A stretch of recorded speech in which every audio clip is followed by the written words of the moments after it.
بسم اللہ الرحمن الرحیم۔ السلام علیکم پیارے دوستو، آج ہم آپ کو حضرت ابراہیم علیہ السلام کو آگ میں ڈالے جانے والے واقعے کا بتائیں گے۔ ایک مرتبہ ہوا یوں کہ ان کا سالانہ میلہ تھا جس میں وہ سب شرکت کے لیے جا رہے تھے، تو حضرت ابراہیم علیہ السلام کو کہنے لگے تم بھی ہمارے ساتھ چلو، تو آپ علیہ السلام نے جانے سے انکار کر دیا، سو وہ سب پہلے ہی چلے گئے۔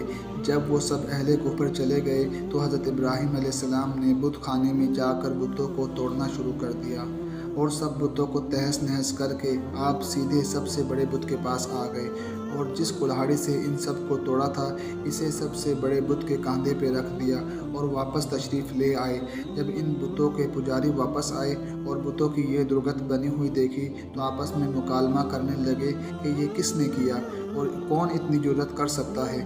بعض لوگ کہنے لگے کہ ایک جوان ہے جس کا نام ابراہیم ہے، ہمیں یہ کارستانی اس کی لگتی ہے، لہٰذا اسے بلا کر پوچھا جائے۔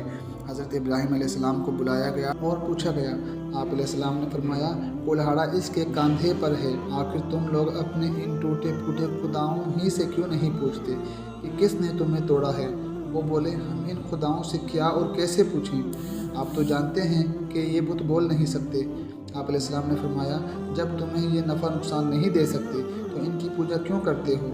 اس حق گوئی پر وہ لوگ بھڑک اٹھے اور عراق کے بادشاہ نمرود سے آپ علیہ السلام کی شکایت کی۔ نمرود نے آپ علیہ السلام کو آگ میں جلانے کا منصوبہ تیار کیا۔ آپ علیہ السلام کو قید میں رکھ کر 1 مہینے تک لکڑیاں جمع کی گئی، پھر اتنی بڑی آگ جلائی کہ اوپر سے کوئی پرندہ نہیں گزر سکتا تھا۔ پھر حضرت سیدنا ابراہیم علیہ السلام کو رسیوں میں جکڑ کر منجنیق کے ذریعے آگ میں پھینکا گیا۔ جیسے ہی آپ علیہ السلام آگ میں پہنچے، اللہ تعالیٰ نے آگ کو ٹھنڈی اور سلامتی والی ہونے کا حکم فرمایا۔ آگ نے حکم الہی کی تعمیل کی اور حضرت سیدنا ابراہیم علیہ السلام پر گلزار بن گئی۔ حضرت ابراہیم علیہ السلام 3 دن اس الاؤ میں رہے، بعض روایت میں 7 دنوں کا ذکر ہے۔